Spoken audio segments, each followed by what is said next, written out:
आकाशवाणी इम्फाल लांथोकचरी पाउगी सक्तम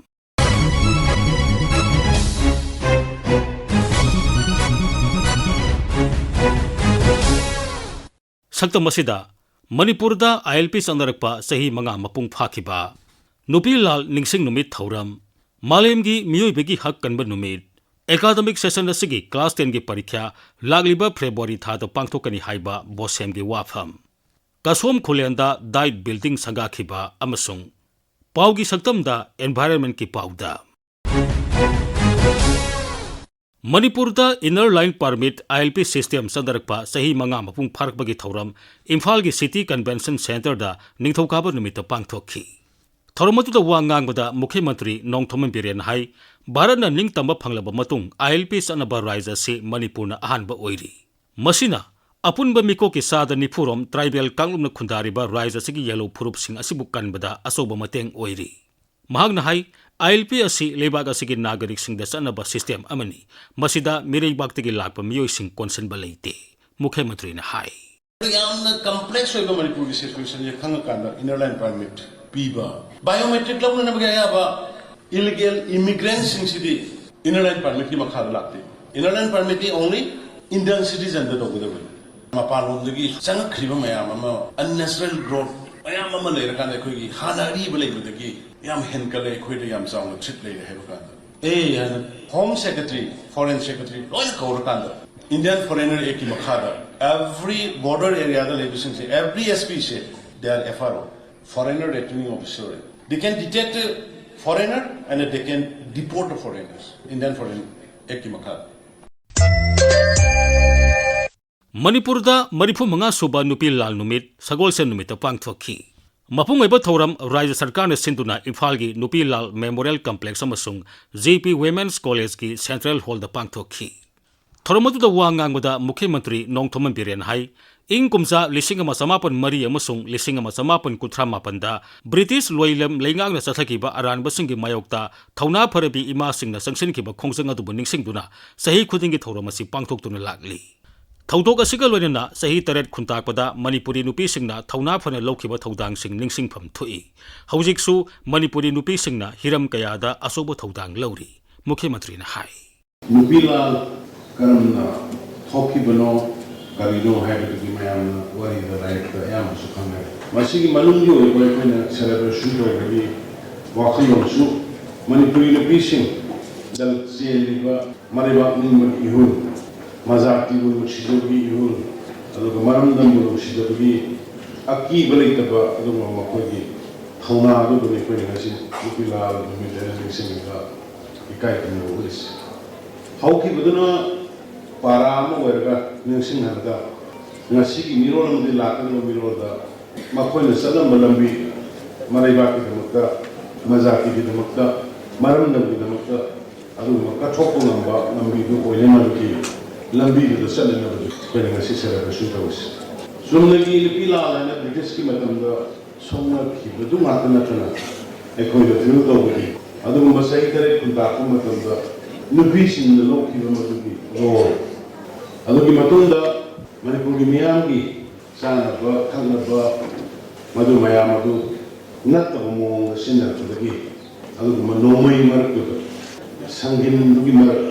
कई सुपायदना खांगसे सेटलगा इसागी दमक इदम दमसकी दमक इसागी दमक थेमनी मालेम की मियोइबगी हक कनब नुमित मणिपुर दसु लेबाक पोपन नुमित पांगथोखी कुमसी सही की पालन थोरम असिगी हिरमदी मिपुम खुदिंगमक सब मानबा खेनबा हंथानबा मसुंग मियोइबगी हक पु हेन खुमांग साउसिलेनबा हाइबसिनी civil societies coalition on human rights in Manipur and United Nations Manipur Commission for Protection of Child Rights na sinduna numit asi Imphal gi Manipur Press Club ta pangthokhi थौरमदुगा मरी लेना वा ngangbada Manipur Commission for Protection of Child Rights की chairperson Pradeep Kaisamna hai शांति पुरकना बहनबदा असुंबा vial फंगन बसंगी असुंबा vial फंगन बगिदमक मिपुम खुदिंगमक की हक नाक हाइबसि यामनमक तंगाई फदे महागना हाई मरु ओइना पीस लेहनगे हाइब तारगदी जस्टिस लेब दरकार ओइ जस्टिस लेहनगे हाइब तारगदी मियोइबा अमगी individual human rights, civil rights leibasingge phajana protect tawbigadabani aduga human rights protect tawgudaba ase central government obi state government obi asina protector ni the lady citizen sing punamaki human rights inequality khenaba thamdaba fair judgment nakal khudimakta chap chaba achum madu pi na hona ba ji mathau tai loinana ekhoigi leidiba context asida lanjenaraba lising humpu hena leibasing asigi human rights nakpa asina leidiba lenga asi ahan ba priority oigedabani akoi human rights ngakpa haibise lip camp ta lenga sida pajana lehenba amadi khwaidagi athuba matamda makoi masagi native village singda hansinanaba thabuk sinbiba isina ngasigi human rights day observance tawbagi tuhan thopigane khali Saliba academic session asigi class 10 की परीक्षा लाgliba February थागी अनिसुब नत्रगा अहुम सुब चयवलदा पांगथोकनबा same सारी इम्फाल की बाबूपरादा लेबा board of secondary education Manipur बोसेम की office ता युमजकेसन नुमिता पांगथोकपा पाउगी मिफम अमदा बोर्ड की चेयरमैन आखाम जॉय कुमार हाई महिरोई सिंह की परीक्षा हाइदोकपगी मतम ngनखनबा परीक्षा मतम सान हौनबा थौरांग असि पाइखलकपनी मागना हाई महिरोई सिंहदा टेक्स्ट बुक फंगदबगी अवाबा लेतनबा बोर्ड न थौरांग कया पाइखले अहानब तांककी ओइना तंगाई फदबा लाइरिक सिंह नंबर लोइरे मागना हाई मणिपुर की रांगसिना अखोई महिरोई सिंह से स्कूल काबा मपुंग फाना फंगदबा महिरोई सिंहदा निंगनबा कया अमा फंगलकपा सुमबसे लेहनदनबा बोसेमना एग्जाम दी मतम चाना पांगथोकपा लोइनना महिरोई सिंह की तमचाना लाइरिक फंगनबा हाइबा पांदम कन्ना पाइखली अखोई महिरोई सिंह अखोई लन्नी जाति की जुम्बीनी अदुना मखोइबु फन बाइबसे लेरिबा सरकार सिकिचु पांदमनी कोई खर कन्न होनमिनसी एग्जाम की फॉल हानदेगी ngangkhana हाइदोरनबा पांदम थमली मसिग लोइनना अखोई परीक्षा असि ngangkhana पांगथोरनबा बोसेना होनरी आई साइट की अपील तौजरी अखोई महिरोई सिंह से फंदबा यामंग यादबने बसे अखोई पांदम म चाउना अखोई पुन्न थमिनसी लोइनना टेक्स्ट बुक से फंदी है वाकसे ममांग से याम तोइन थोखरे अदो हंतक्ति टेक्स्ट बुक से अखोई होजी होजी स्ट्रीमलाइन अमग लोइनना अखोई टेक्स्ट बुक से फंगनबा मतम चाना होनरे अदम टेक्स्ट बुक से अखोई बोर्ड की गोडाउन द लेरे अदना मासी मरी लेनबा सिंगतना मतम चाना लोबीदना अखोई अगांग सिंह की टेक्स्ट बुक फंगरोय हाबि मदुमदी हंतक्ति आई लेररोय हाबिगी आई थाजबदो चपचाना लई कामसोंग जिला की कसोम खुलेंदा नौना साबा district institute of education and training DIET की बिल्डिंग निथौकाबा नुमिता मुख्यमंत्री नोंथोमन बिरेना वीडियो कॉन्फ्रेंसिंग की खुथांगदा संगाखरे state council of educational research and training ACERT न सिंधुना पांगतोबा थोरमदुदा मुख्यमंत्री ने हाई राज्य सरकार न मतम सुपदा मियाम की साखोत थौरांगसिंग पाइखतुना लागली राज्य सिबु मपुंग फाना साखोलना होनबदा मनुंग हंजिनबा मफमसिंगदसु थोंग मानना साखोरनबा तंगाई फदे राज्य सिना सेल थुमगी लमदा अवाबा कया मायोगनरबसु सरकार न शिक्षा की लमदा अखनबा मियेंग संगदुना तंगाई फदबा सेमगत सागरपगी थाबक लेप्तना चथरी मुख्यमंत्री न हाई हुजिक सारिसी करोड़ मंगागल लाहुम फुमाथोय की बिल्डिंग नि अदुगा टॉप फैकल्टी की क्वार्टरसिंग करोड़ अनी की अमसु लैरे अदुद नतना हुजिक अखोई सिंगी डिस्ट्रिक्ट मरी मंगादा हेल्थ की special facility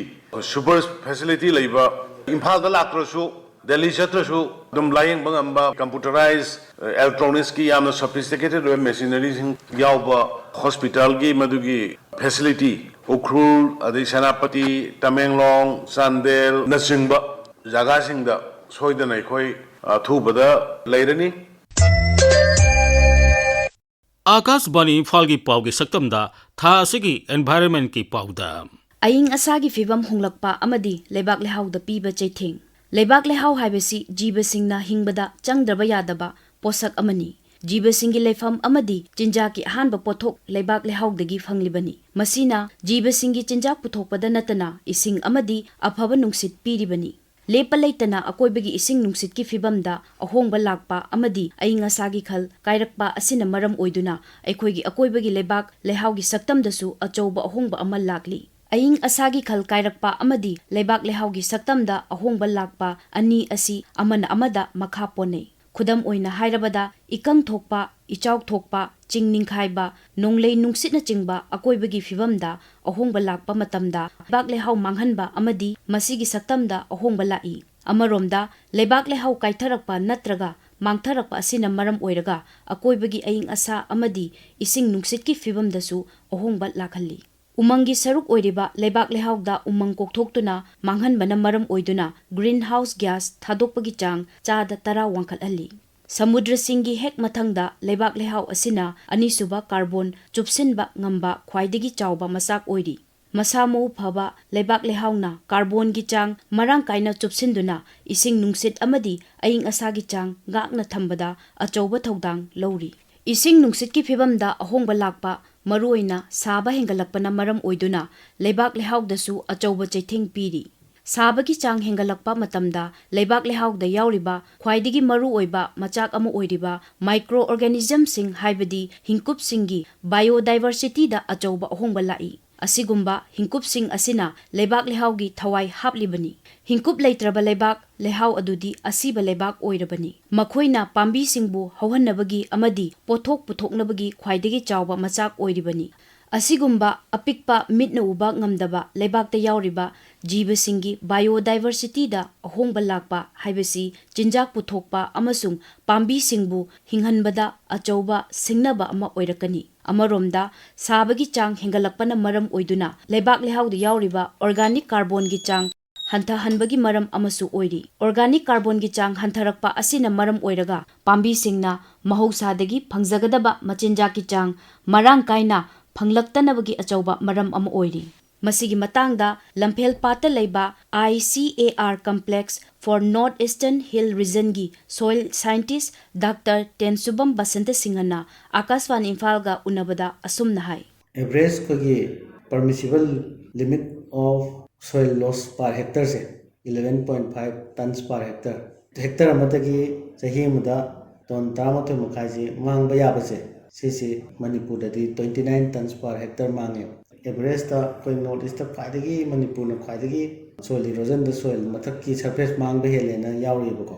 Yamna kiningai ne haitare. Sisi one of the climate changes makhal amane haitare. Climate change na sahi mada masai hajariba loss of carbon che adagi sagalakda nitrous oxide methane thokoi changche global warming ki dum henkalaktoine rise ki dhar haitare ko temperature wankali gai magi productivity sum handakane aduna akoi soil dasu magi temperature surface temperature water gi temperature adumba mayam khenarakpanina plant gi physiology de khenarakpa haitare umung koktopadagi tagadaba kogi weather climate chi Manipur dasu change mayam tawredna ko flash flood to paise masida chendagiba lebak mayam do kana makhagi mapumdati hana phajana semaga leramba soil jaga singche anoba lebak nongloi kupsangi do neba maru oina carbon mangbache sisne global warming ji carbon dioxide se one of the major culprit ne nako temperature wankalai se aduna soil dagi carbon mangbaje carbon dioxide se atmosphere tin do neba si singche phajannaba climate smart agriculture soil management je tawragati akoida kana do neba Saba hengalakpa amadi akoibegi fibamda ahongba kaya lakpana lebak lehaugda piriba akaibesing asibu kannabagi damak aikhoina akoibada leiriba umang wamangi saruksing ngak senduna thamba amadi masiga loinana agroforestry haibadi umang singda upambi singa loinana mahi marung sing thabagi pathap chathaba asisu umang kanbagi maram ama oigani. Lau singubagi pathapta anauba makhalgi lebak lehau manghandaba mongda lau pathap chathabagi tangai phadaba lakli. Yariba makhai pambigi aremkhak sing charuna chingba mai thadoktuna manghandaba sizanaroidaba lebaki saruk sing khoidoktuna thamdaba ngamliba makhai lebak lehaugda carbon fazinduna thamnaba mongda lau pathap chathaba asina chingba pambai sing sizanarbadi lebak lehaubu khara makhaidi kanba ngamgani. Malemgi mafam punamakta lebak lehaugi maruoiba asi khangnaраktuna amadi masibu masamu fana thamdaba yade haibagi pandamda International Union of Soil Sciences IUSS na inglising ani dagi hauna chahi khudingi December mangabu World Soil Day haina palan tawduna lakli. Mioibana chariba chinjaki chada marfudra mangadi lebak lehauna puthokli. Pambi singna hingbada changliba maroiba machak 19 gi manungda 15 di lebak lehaugdagi fanglibani. Mangasigi mirol khaktagi natana mirol khodimakta asuk yamna tangai fadrawa posak asibu ngak senduna amadi kanduna thamba haibasi aikhoigi soidana tawfam thokpa thaudang amani. Matang asida tha asigi environment gi akhanaba paudam loizare aibi khetrimayum ganga lijakhibi nongmai kapam bedamani. Matang असिदा Akashvani Imphal की ई पाउ कांगबुने पुथोकपा सैवल की पाउ की सक्तम लोइजरे खोमजिन बमसुंग पुथोकपा थोकसोम जोगेंद्रजीत लिजखिबा माइबम दिजमनी।